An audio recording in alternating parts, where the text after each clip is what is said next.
You hear me? You hear me? Not really. You breaking up like you was with Mello. Wonder what the problem could be. Now I heard you straight right there. Heard Okay. you clearly.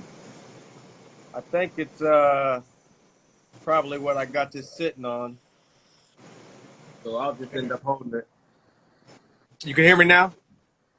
I can hear you. Hold on, let me try and raise my volume. You can hear me though, right? Yeah, I got you. How you doing today?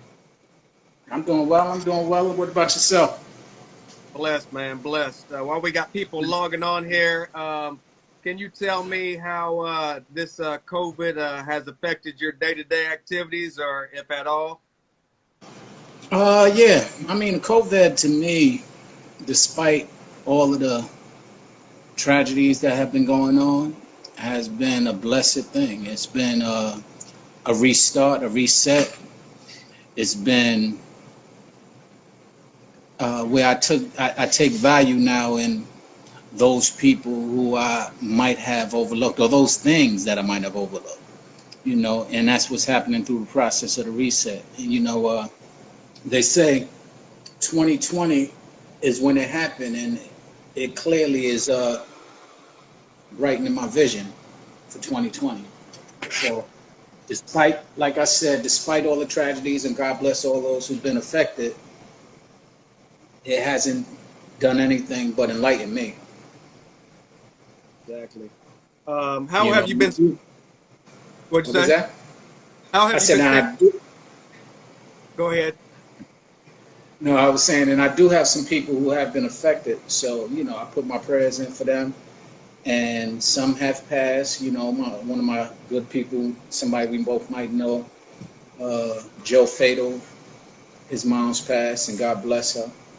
And a few of my other people, parents have passed, and I know some people have been affected with it, and God bless them. But me personally, it's been enlightening. How have you been staying busy during this time? I've been, I haven't been. I disconnected with the world, really. And that's how I've been staying busy. And that's busy in comparison to what I'm used to. Usually I'm just active, moving. And that's why I said it was really almost like a rebirth, because I had to sit still. And that's something that I don't usually do. And then sitting still, I was able to actually keep my mind busy. And my mind being more active than it has been, as busy as I have been. Right. For everybody who is joining us now, this is History Lesson, episode 66. I am with Sean Bouldin of the 783. Like I said, thank you for joining me this evening. It's all good. You want to wait for folks to get in? I see Old School just chimed in.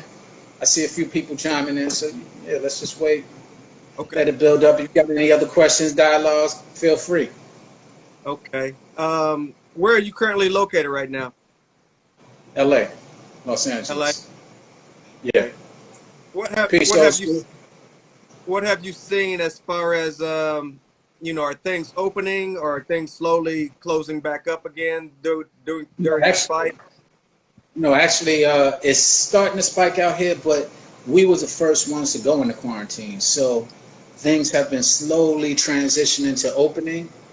But like 4th of July weekend, for example, they closed down all the beaches because they didn't want it to continue to spike. And they didn't want all of those gatherings and take the opportunity for that. So they kind of slowed it down. But now you have restaurants that you're able to dine inside, and they're setting up outside so that you can dine. So it's slowly but surely starting to open up over here. Cool.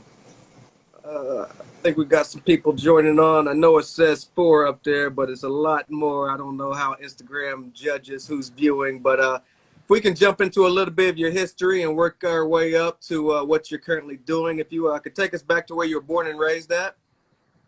Born and raised in East New York, Brooklyn. Linden Houses, to be exact. If anybody knows, 783 is the apartment number where I was actually conceived and raised. Conceived in another building, raised in another building.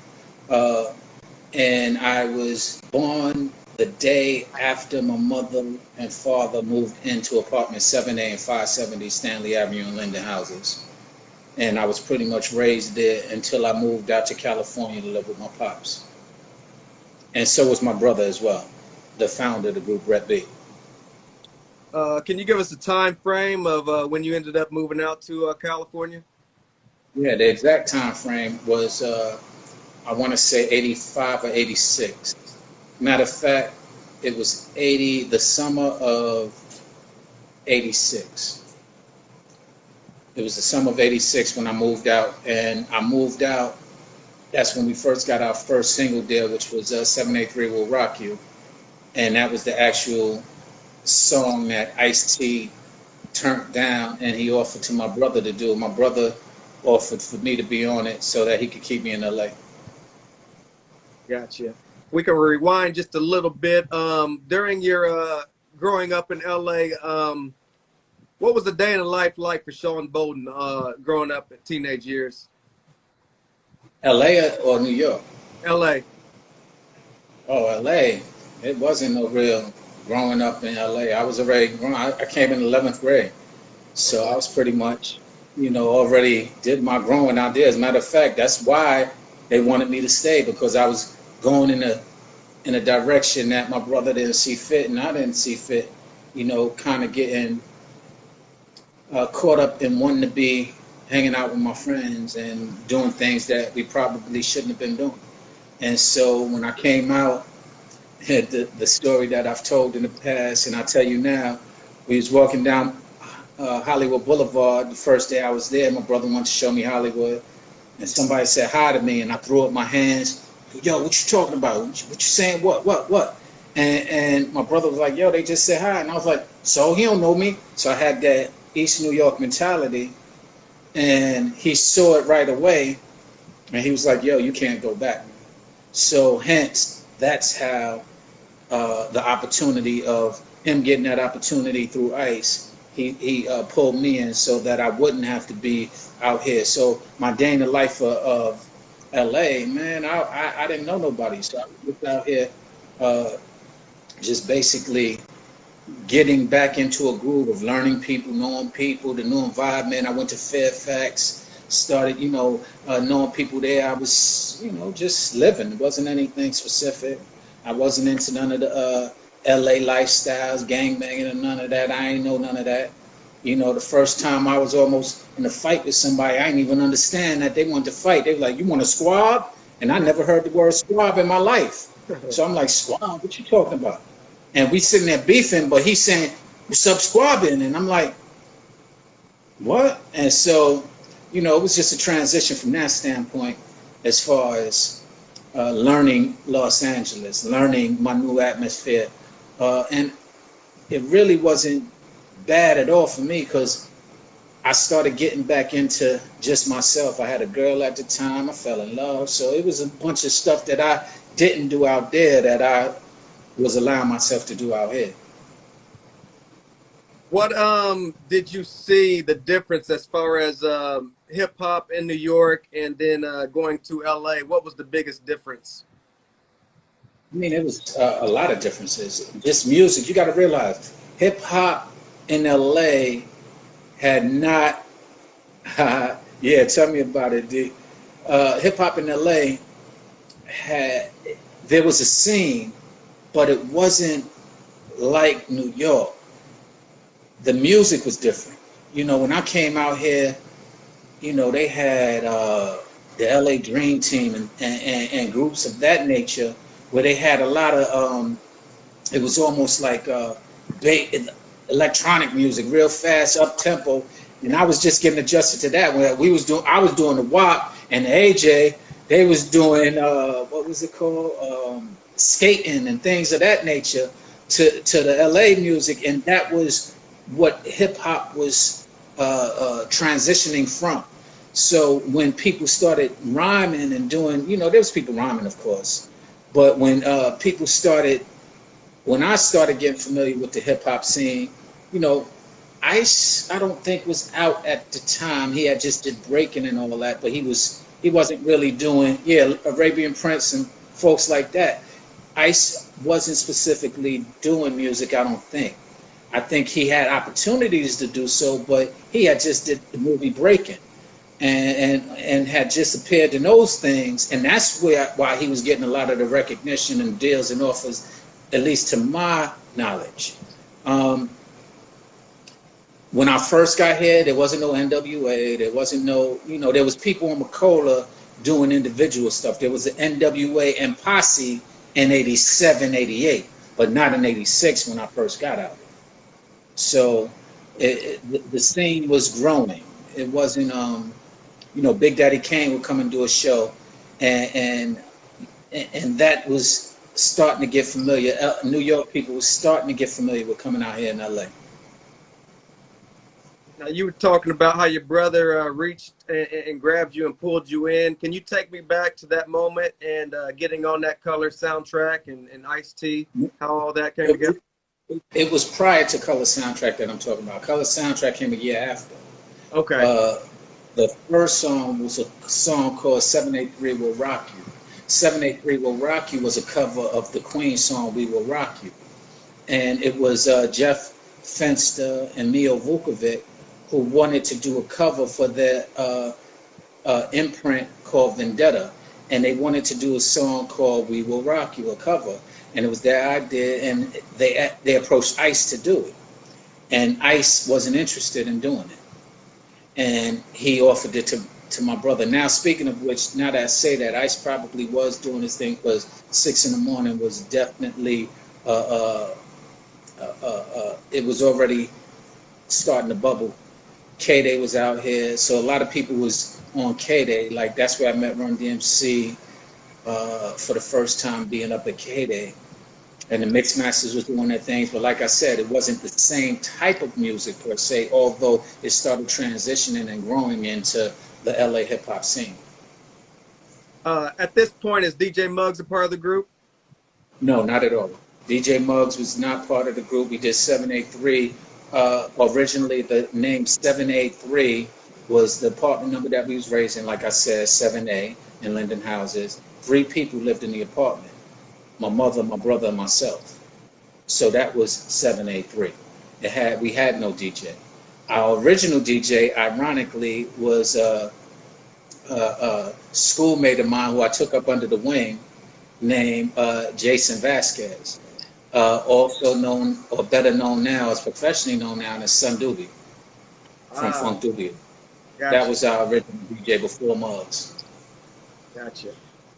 Yeah, as a matter of fact, what happened with Muggs, that show that Mello was talking about when you was interviewing him, when Tony G and Muggs had threw a show, well, we were the headliners of that show.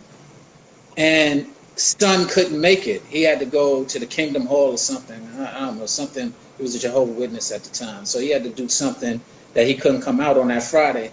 And Muggs was promoting him. He was like, yo, could you fill in and be our DJ? And he was like, all right, he did it. It was a great turnout, great show. And we wound up asking him to join the group at that point. Brett wound up asking him to join the group at that point. So after We Will Rock You, 783 Will Rock You, what comes after that? That's the Color soundtrack? That's when the Color soundtrack. Colors came out, and Ice and Benny Medina and George Hinojosa, they were the people that were the direct context for that Color soundtrack. And Ice was the lead single, and they were taking submissions for people to be on that soundtrack. So we went ahead and did Mad Mad World, which is the one that Mello was talking about, where he wound up getting his deal when we was doing that session. We wound up doing Mad Mad World and submitted it. They took the submission, allowed the Mad Mad World to be on the soundtrack, and that was actually our first gold our first gold hit that we were attached to, being the Color soundtrack. And from there, you ended up getting a singles deal at Geffen, is that correct? Absolutely. We got a singles deal with Geffen, and we did a single called Party Time, which had a B-side called Why. Why is a song that actually took off. It was an anti-gang song, and it was kind of along the same lines of Mad Mad World, which was very socially motivated. And the song was called Why, and the hook was Why does a brother kill another for the color of a rag? And so that was our first song. We Will Rock You got spikes at K-Day, but that was the first song that Greg Mack and K-Day was embracing as something significant from 783, which was Why. Can you give us details of that singles deal? In what regard? What details? How many singles? Was it? Did it No, eventually lead? It was a single deal. You got to realize, the same people who Vendetta, Jeff and Mio, Jeff being, I don't know if y'all know, Jeff Fence's senior executive, and he's been at Jive, Def Jam, quite a few labels, and Mio's been at Disney in the more recently. But they were the ones who were behind the Vendetta deal, who opened the opportunity and led us to the Mad Mad World deal. Jeff started working with Geffen Records, which segued into our single deal with Geffen, and he was also there, so it also segued into an offer for an album deal at Geffen with the success of the single. So it was one single, 783 Will Rock You, independently. Segued into the Color soundtrack, being part of the Color soundtrack. Segued into being offered one single deal with an option of doing an album on Geffen Records, which segued into an album deal, which segued into album number 2, which is the unreleased album that never came out. And before we get to that album, you were approached early on by Adidas, is that correct? Well, yeah, we had Oli over at Adidas, and Adidas actually sponsored a lot of our early clothing, and it wasn't like a endorsement deal like Running Them had with Adidas, but it definitely, Adidas was in the scene, and they were looking for the new up-and-coming artists, and we were one of the first rap groups, if not the first rap group out of LA, signed to a major label. And Adidas saw that, and they gave us the opportunity to endorse us, and we took the opportunity, and we were geared up by Adidas.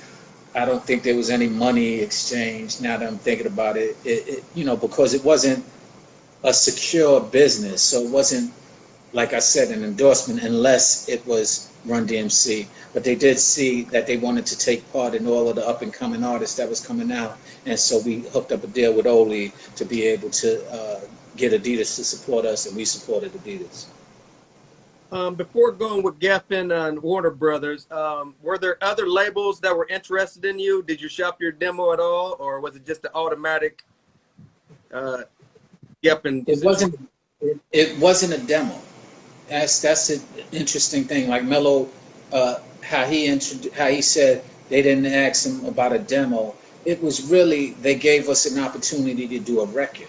Our record is what gained a little bit momentum and allowed us the opportunity to get offered another record. And then that record allowed us an opportunity to get an offer for an album. My brother went to Philadelphia, where we was him and Muggs was on their way to Philadelphia, and he tells the story of, he went to Philadelphia with 16 bars, but we had an album deal. Because technically they was offering him the album deal because he was the major artist. He was the major MC in the group. So he was going on his way to do an album, and all he had was 16 bars.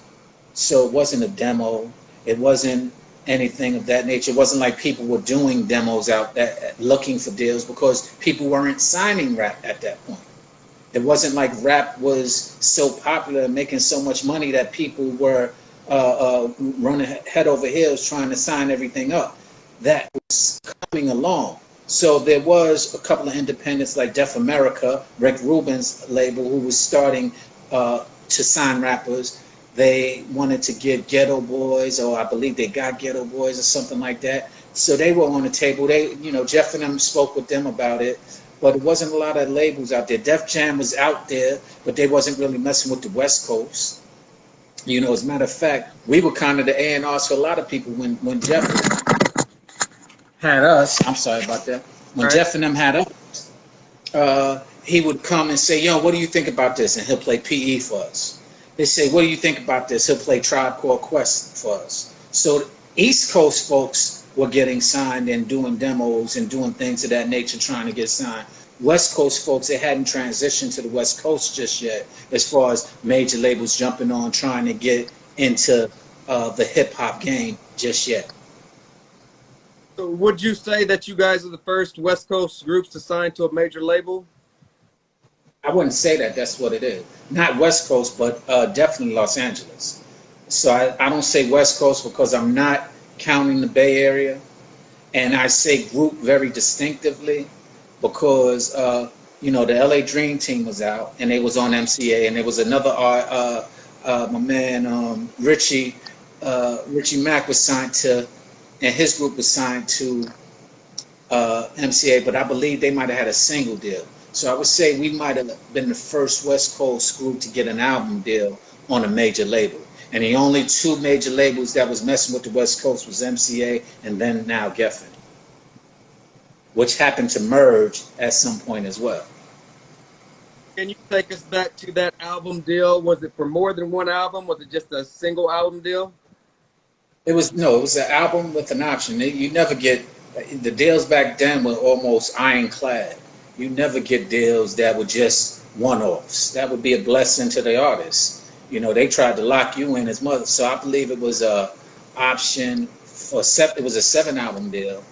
Options, you know, related depending on what threshold we met at each